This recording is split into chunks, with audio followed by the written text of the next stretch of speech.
ओम शांति। आज प्यारे मीठे भगवान की मीठी मुरली मंथन की डेट है 2 सितंबर 2020।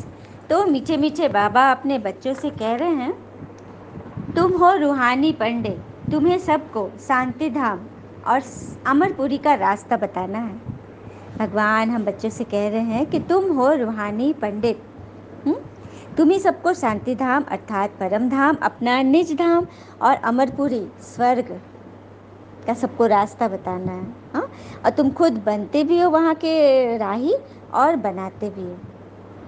हाँ, कल भी बाबा ने बोला था ना, कैसे हम बनाते हैं। बाबा हमें चोब चीनी अर्थात ताकत का माल खिलाते हैं रोज। ये ज्ञान क्या है? ये मलाई है, हमें रोज बाबा खिलाते हैं। हाँ, और इतना ताकत भरते हैं, जैसे बाबा के जो बोल है ना, कल की वाणी में था, तुम चिंता मत करो मैं बैठा हूँ, तुम बच्चे मुझे यूज़ करो, मैं सारा दिन फ्री रहता हूँ, मैं तुम्हें गोल्डन स्पून इन माउथ दूंगा, तुम महारथी हो, तुम सर्व खजाने से संपन्न हो, तुम पहले पूज्य देवी देवता थे। हाँ, तुम पवित्र दुनिया के मालिक थे। इस तरह से बाबा हमें याद दिलाकर हमारी आत्मा को इतना तरोताज़ा करते हैं ना, इतना ताकतवर बना देते हैं कि उसके लिए फिर सब कुछ वाणी और कर्म करना बहुत इजी हो जाता है। और इन सब ताकत की बातों से आत्मा आलस करना छोड़ देती है। आलस से ब्राह्मण आत्माओं का सबसे बड़ा मतलब क्या कहते हैं, कमी है। और आलस से कब भागता है पता है? 3 कारण से आलस भाग जाता है, आता ही नहीं है। 3 कारणों में, पहला है लड़ाई, दूसरा है चढ़ाई, तीसरा है कमाई। ये 3 चीज़ में मनुष्य एकदम एक्टिव रहता है। जैसे लड़ाई के समय देख लो, युद्ध में या फिर घरों में भी लड़ाई या मोहल्ले में लड़ाई, देखो क्या उसे सुस्ती आएगी क्या? ये एकदम ताबड़तोड़ एकदम वाणी चल रही है। हाँ, नींद का तो सवाल ही नहीं है। हाँ, जोश में एकदम भरे रहते हैं। तो एक उस चीज़ में होगी कि दूसरा चढ़ाई, ऐसी चढ़ाई पर हम चढ़ रहे हैं ना जो कि स्लोप पर है। रुकना माना गिरना खाई में, तो क्या वहाँ पे कोई रुकेगा? चढ़ते चलेगा, मंजिल तक पहुँच कर ही रुकेगा। और तीसरा है कमाई। अब कोई दुकान वाले हैं, हाँ, कोई व्यापारी है, कोई किसी की और कोई चीज़ का मतलब बिजनेस है और कमाई हो रही है, रात के 12-2 बजे भी ग्राहक आ रहे हैं, तो क्या उसे नींद आएगी? क्या उसे आलस से आएगा? नहीं ना। तो बस आलस के लिए हम लोग यही समझ लें कि लड़ाई, ये महाभारी लड़ाई चल रही है, माया के साथ हमारा युद्ध है। ओपोनेंट हमारी कौन है? माया है। तो माया सामने खड़ी है पूरा फुल फोर्स से, और हम आलस करें तो मारे जाएंगे ना। तो हमेशा ये अटेंशन रखें, चढ़ाई, ऊंची चढ़ाई पर चल रहे हैं, देवी देवता बनने वाली चढ़ाई, स्वर्ग तक पहुंच रहे हैं। नीचे गिरे तो सीधे नरक में आके गिरेंगे, ये भी ध्यान रहे। और कमाई, जन्म जन्म की कमाई हो रही है। हाँ, इस ज्ञान रत्नों से हम माला माल बन रहे हैं। हर कदम हर सेकंड हम कमाई कर सकते हैं। तो इसमें भी उबासी नहीं आनी चाहिए, नींद नहीं आनी चाहिए। तभी तो हम सबको शांति धाम और अमरपुरी का रास्ता बताएंगे, है ना। प्रश्न है, तुम बच्चों को कौन सा नशा है? उस नशे से कौन से निश्चय के बोल निकलते हैं तुम्हारे? मतलब कौन सा नशा है, उस नशे से क्या बोलते हो? तो हम बच्चों को यह याद है कि हम जन्म जन्म के लिए पवित्र बनते हैं, और निश्चय से, निश्चय इतना है कि चाहे कितने भी विघ्न पड़े, तूफान आए, लेकिन स्वर्ग की स्थापना तो हो के रहेगी। महाभारत लड़ाई में भी क्या हुआ था? वर्तमान में तो लग रहा था कि कितना खून खराब हो रहा है, कितना लड़ाई हो रहा है, लेकिन अंत में क्या हुआ? पांडवों को राजधानी मिली ना, जीत हुई ना। उसी तरह से हम पांडव कम है, मुट्ठी भर है, लेकिन हमारे साथ कौन है? स्वयं भगवान। तो फिर हमारी जीत तो पक्की है, कितने भी विघ्न पड़ेंगे, लेकिन स्वर्ग की स्थापना तो हो के रहेगी। यह बना बनाया ड्रामा है, इसमें कुछ भी संशय होना ही नहीं है, कोई संशय नहीं है। और निश्चय बुद्धि बच्चे अपने अभ्यास में एकदम पक्के रहते हैं, आलस्य नहीं करेंगे, चलते रहेंगे, निरंतर करते रहेंगे। जैसे कि ये किसान, एक किसान था, गांव में खबर फैल गई, किसी ने ज्योतिष को दिखाया, क्योंकि बारिश नहीं हो रहा, तो ज्योतिष ने बता दिया कि यहाँ साल भर, मतलब साल भर नहीं, मतलब 2 4 5 साल तक यहाँ बारिश नहीं होगी। अब तो सभी किसान डर गए, पूरा सुखाड़ हो गया, पूरी धरती सूख गई, फट गई। अब सारे जितने भी थे गांव वाले बोले गांव छोड़ के जाने लग गए कि अब यहाँ बारिश ही नहीं होगी, फसल खेती नहीं होगा तो हम लोग खाएंगे क्या, मर जाएंगे सब। और सब निकलने लगे। तो एक किसान था, उसने पूछा क्या हुआ, सबने जो बताया तो वो लोग जाने लगा ये घर पे बैठा है। सभी लोग कह रहे हैं उसे कि चलो चलो तुम भी चलो, बाल बच्चे तुम्हारे भी, कैसे यहाँ रहोगे। लेकिन वो बोला कि नहीं, मैं अपना घर छोड़कर नहीं जाऊँगा। और सारे गांव के लोग चले गए, ये अकेला रह गया। इसको समझ में तो नहीं आ रहा था कि प्रॉब्लम तो आ गई है बड़ी, अब बारिश नहीं होगी तो क्या करूँगा। लेकिन वो क्या किया, अचानक उसके मन में ख्याल आया, कुल्हाड़ी लिया, खेतों पे चल दिया और खेत कोड़ना शुरू किया। सुबह से शाम तक खेत कोड़ा, धूप भी थी। उसे लग रहा था कि मैं बेवजह कर रहा हूँ, कोई फ़ायदा नहीं है, बारिश होगी तभी तो खेत पटेगी और बीज रोपा जाएगा। फिर घर आ गया, फिर दूसरे दिन फिर उसको लगा, फिर वहाँ चलाया। ऐसे करते 2-4 दिन वो किया। तो एक दिन उसके सर के ऊपर आकाश में छोटा सा बादल का टुकड़ा, हम्म, वो उसके सर पे था, घूम रहा था। उसने देखा कि एकदम बारिश नहीं है, सूखा है और ये किसान इतना मेहनत कर रहा है। तो उस बादल ने किसान से बातें करी, पूछा उससे कि अरे तुम क्यों कर रहे हो ऐसा, जबकि यहाँ पानी नहीं पड़ने वाला है, ये भविष्यवाणी हुई है, ज्योतिष ने बताया, फिर भी तुम ये कर रहे हो काम, खेत जोत कोड़ रहे हो। तो बोला कि हाँ मुझे भी पता है, अविश्वास भी है, लेकिन मैं ये सोचता हूँ कि किसान का काम तो है खेत की जुताई करना। हाँ, और मैं अगर नहीं करूँगा साल भर 6 साल तो मैं तो ये काम भूल जाऊँगा, और फिर जब बारिश होगी तो मैं कैसे खेत जोतूँगा। इसीलिए मैं ये काम अपना, जो मेरा काम है, मैं करते रहूँगा। तो बादल के मन में ये बात आई, उसने भी सोचने लगा। उसको लगा कि हमारा काम भी बरसना है, हम भी यदि बरसना भूल जाएं, नहीं करें, तो हम भी तो भूल जाएंगे ना। बस उसने अपने साथियों को बुलाया और झमझमा कर काले काले बादल आकर उस गांव में भारी वर्षा करने लगे। तो ये तो कहानी है कि अनोखी कहानी की बादल और किसान की बातचीत, लेकिन ये कहानी हमें कितना सुंदर मैसेज दे रही है ना, कि हम यदि निश्चय बुद्धि नहीं रहेंगे, मेहनत नहीं करेंगे, तो फिर माया आकर हमें हरा देगी लड़ाई में। तो हमें तो पक्का रहना है, अपने नियम पर अच्छी रीति चलना है। ओम शांति। बाबा कहते हैं रूहानी पंडित तुम बच्चे हो। हाँ, तो भगवान हमें ब्राह्मण बना रहे हैं। अब यहाँ प्रश्न उठता है कि दुनिया वाले जो ब्राह्मण है वहाँ तो ऐसा नहीं होता कि वो नयों को बनाते ब्राह्मण, वहाँ तो जाति का सवाल है। परंतु यहाँ तो मानवता की बात है, जिसमें जाति की तो कोई बात ही नहीं है। यहाँ तो बाबा को पवित्र बच्चे चाहिए। हाँ, बाबा हमें पवित्र बना रहे, जो कि एक भगवान के सिवाय हमें ब्राह्मण कोई बना ही नहीं सकता, क्योंकि हम जात से तो है नहीं। हाँ, हम कर्मों से ब्राह्मण बने। फिर बाबा कहते बच्चे मामेकम याद करो तो जन्म जन्मांतर के पाप कटेंगे। याद को, हाँ, याद को ही योग कहा जाता है। और योग अक्षर से थोड़ा मन फंसता है, योग माना योगी सन्यासी, नहीं, याद तो इजी है ना। जैसे लौकिक बच्चे भी अपने पिता को तो याद रखते ही हैं, तो उसी प्रकार याद रखना है। फिर बाबा ने दान पर बताया कि यहाँ जो राजा आदि हैं वो धन दान करते तो राजा बने हैं इस जन्म में, कोई हॉस्पिटल बनाते, धर्मशालाएं बनाते, तो इस जन्म निरोगी व धनवान बनते हैं। तो बाबा कहते कि पात्र देख कर दान करो। हाँ, आजकल के भिखारियों का तो धंधा ही है, देह से बिल्कुल हट्टे कट्टे हैं लेकिन भीख मांगने बैठ जाते हैं। तो सच्चे सच्चे पात्र को दान करना, जो रियल में गरीब है और जो मन के सच्चे हैं। हाँ, कोई गलत काम नहीं करेंगे, कोई गलत चीज़ नहीं खरीदेंगे जो आपका हिसाब चढ़ जाए।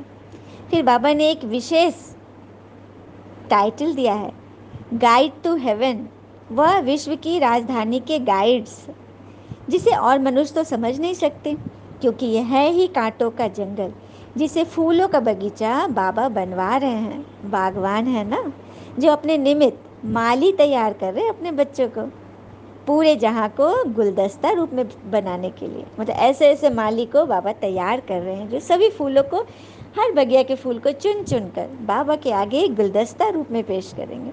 फिर बाबा ने यह क्लियर किए कि मनुष्य तो समझते स्वर्ग तो ऊपर है, पर ऊपर तो मुक्ति धाम है, परम धाम, स्वर्ग तो यही होगा, और ये दिल्ली ही उसकी राजधानी बनेगी, भारत में ही स्वर्ग स्थापन होगा। लेकिन उसका आधार है पढ़ाई। स्वर्ग तक जाने का ना। बाकी दुनिया में जो पढ़ाई से कभी कोई बैरिस्टर बनते, गवर्नर बनते, इंजीनियर आदि बनते, तो जब तक यह जन्म है तब तक उसका ये पोस्ट रहेगा। शरीर खत्म, ये पोस्ट भी खत्म। लेकिन यह पढ़ाई तो जन्म जन्म चलेगी, कि इस जन्म तक हम इसके आधार से माला माल रहेंगे। तो क्या बात है ना इस पढ़ाई की। फिर बाबा ने इस वर्ल्ड ड्रामा में हीरो हीरोइन पार्ट पर बताए कि उनका हीरो हीरोइन नाम तब पड़ता है, हीरो हीरोइन, जब वो विजयी बनते हैं। सिनेमा में भी हीरो हीरोइन कौन होते हैं? शुरू में मार खाते हैं, हाँ, लेकिन लास्ट में जय जयकार होती है, हाँ, विजयी बनते हैं। हारने वाले को थोड़ी ना हीरो कहेंगे। तो समझा, बाबा हमें जीतने वाला एक्टर बना रहे हैं, वो भी जन्म जन्म के लिए।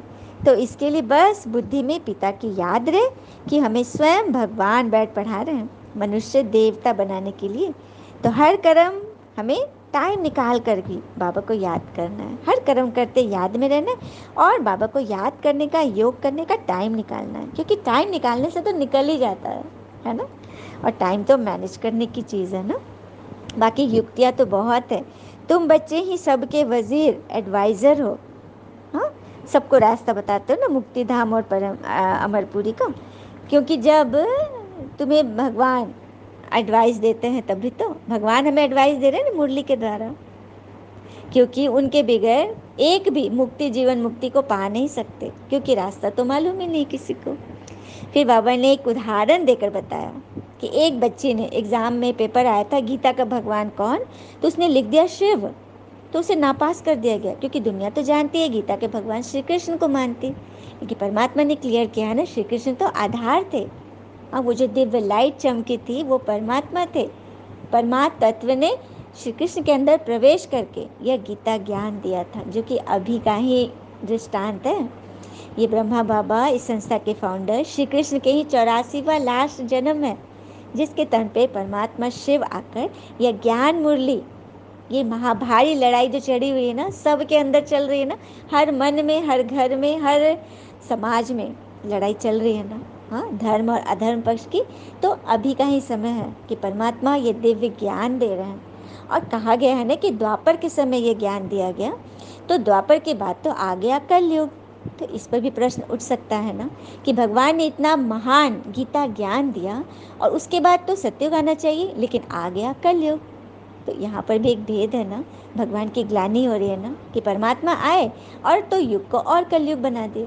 नहीं, परमात्मा आते हैं कलयुग और सतयुग के बीच में, संगम युग पर, जब वो सीधे यहाँ से कलयुग को सतयुग बनाते हैं। तो वही समय है, अभी चल रहा है। तो फिर उस बच्ची को जब लास्ट में सबको पता चला ना कि सच में परमात्मा का ज्ञान है, तब सबको मालूम पड़ा।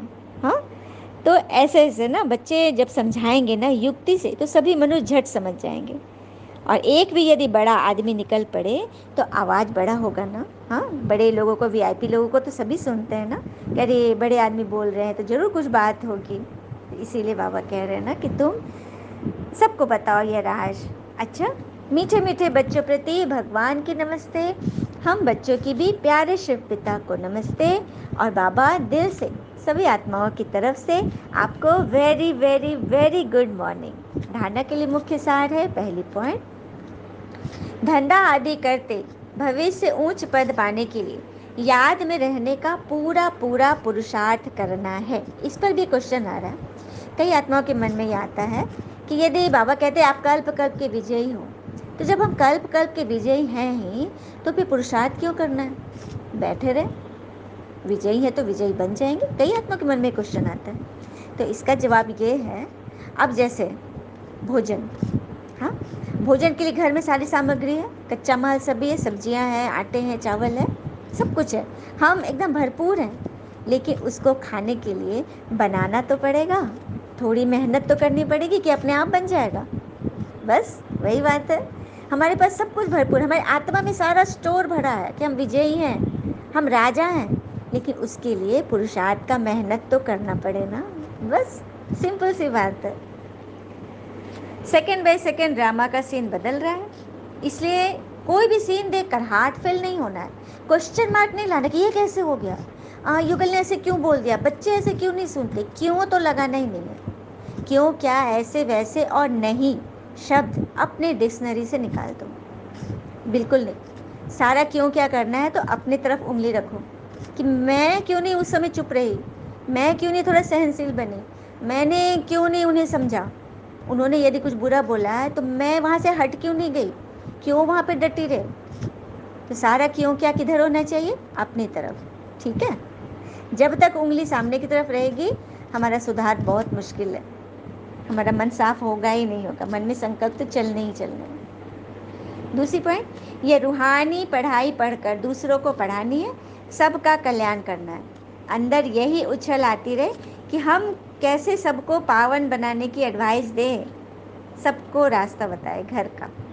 तो मन में क्या चलना है, बस सेफ्टी के प्लान, कैसे किस आत्मा को क्या एडवाइस दे, कैसे किसका कल्याण कर ले, कैसे किस पर रहमदिल बने।